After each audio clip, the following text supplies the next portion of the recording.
it was in January, so I kind of forgot. But coming here today and seeing all my fans in Pittsburgh, it's so amazing. So I wanted to say thank you guys. What a great city and warm, loving people. Thank you. Well, what I want to talk a little bit about today is how Cake Boss has impacted so many people and so many families. And when the show concept came out, that wasn't the idea. The idea was, well, buddy, we want to do a cake show. And I said, well, why don't you just follow my bakery and let me do my thing. I have a big, crazy Italian family, I'm sure you all know. And I do these crazy cakes, but at the end of the day, I'm a baker. I'm a real baker, and we do things the old-fashioned way because bakery's been around since 1910, and we carry on family traditions and stuff like that. So they said, okay.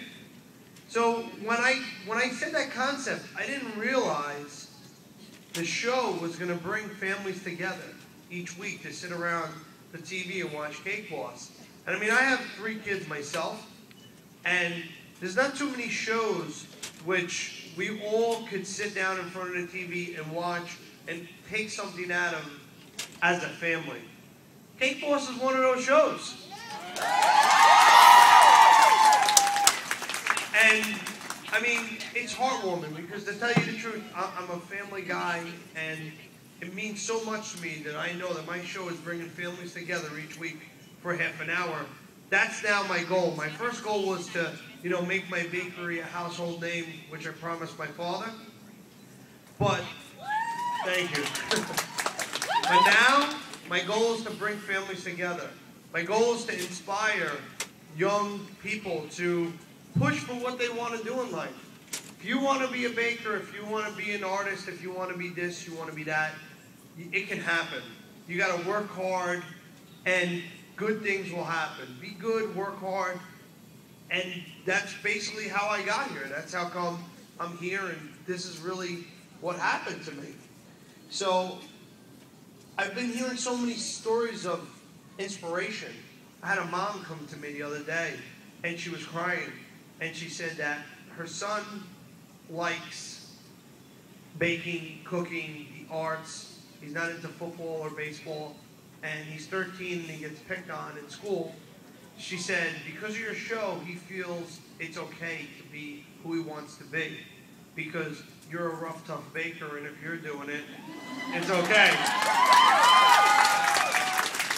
And I teared. I mean, you don't realize what it's doing, or how many people come from Sloan Kettering cancer, and they stop in Hoboken and they said, I just finished all my chemo treatments, and your show got me through them. It made me smile. It made me laugh.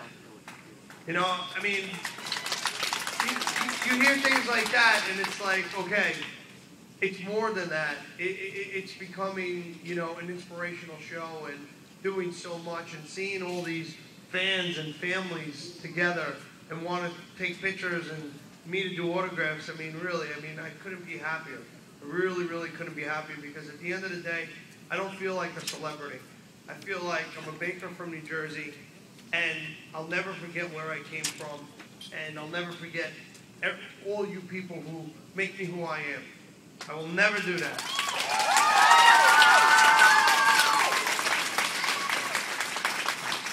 That's kind of the man that my father made me. He laid down the foundations, and he always told me, go out of your way for people. So I would never stop and say no to a kid or, not take a picture or an autograph. And believe it or not, because of, the little bit of fame that I have with the show, I see other celebrities sometimes, and I'm disgusted by it, And it's like, remember where you came from,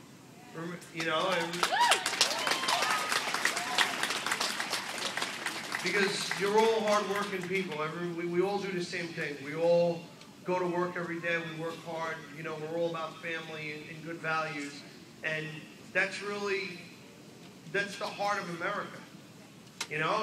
What I do is the American dream. My dad came here from Sicily, and he had nothing. He didn't have shoes, and he worked really hard, and he built a business. And when I was 17 years, well, and then I started working in the bakery. I was 11. Actually, it's a funny story. I got in trouble. I got in trouble.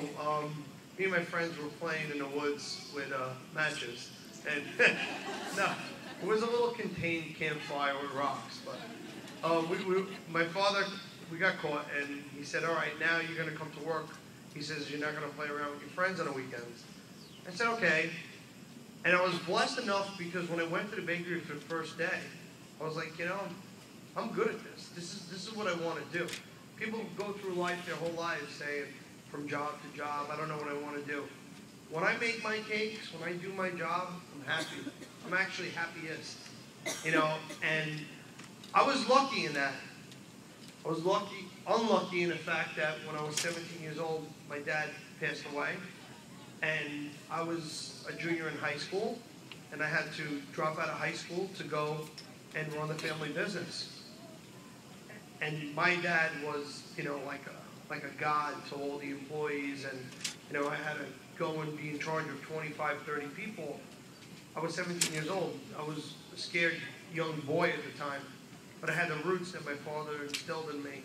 And, you know, I worked damn hard to, you know, prove to them every day that I was worthy of being Buddy's son. I was worthy to fill those shoes.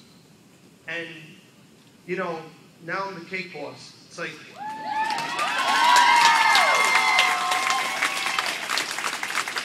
And I know that my dad's in heaven looking down on me, and he's very proud, you know.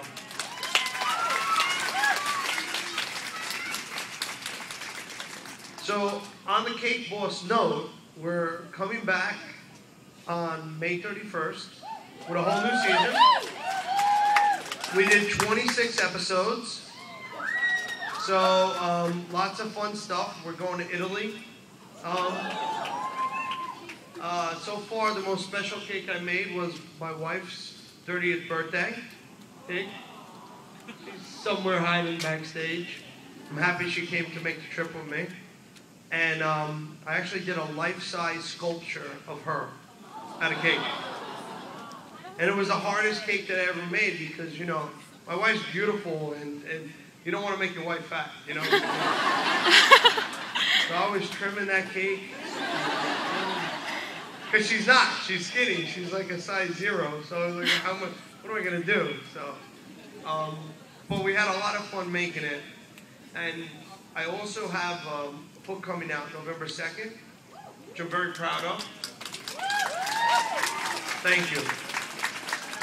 We started it as a cookbook, but it wound up being more of a memoir than a cookbook because I told my story. I told my story of what I was talking about before, my trials, my triumphs. I told my dad's story of how he struggled when he came from Italy, you know, and he went to a bakery and worked as a pot washer and worked his way up to owning his own bakery. And, you know, so it's really like a story of the American dream. And, you know, if you guys get a chance, it's going to be a great book. You know, it started with like 50 recipes. It only went down to 20 because we had to fit the whole story in there. So I was happy that, you know, they liked that a lot more than the recipes. But we're going to do other recipe books, so don't worry about that. And I'm currently working on trying to get fondant and tools and products out to people, like, you know, so people could do it at home and make good stuff with their kids. Because let me tell you, there's nothing better than, you know, I remember making meatballs with my grandma, you know, with my nonna, and we would go and make meatballs, and some of the fondest memories are like that, and I can't stress enough. And you know what? If the cake doesn't look so good, you can still eat it, right?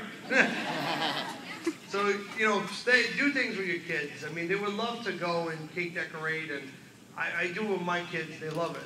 I'm just lucky enough I do it at the bakery. We keep the mess there, you know? Otherwise, I'd be dead. But, no, it's been an amazing journey, an amazing ride. And that's really, the other thing I got going on in my life. I'm currently going to open a factory, and it's going to be on Cake Boss. And my idea with the factory is to be able to ship stuff countrywide.